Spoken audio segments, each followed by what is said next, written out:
Hello everyone, in this video I'm going to show you how to delete your Cash App account. So what you need to do is to open Cash app on your phone and then press on your profile icon on the top right corner, and then underneath account and settings you will see support. Click on support.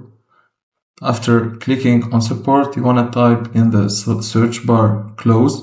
Now you will see close your Cash App account. You need to choose this option, and then you will see all the information about closing your account, and then you will see if you would like to have your account closed permanently. Tap confirm.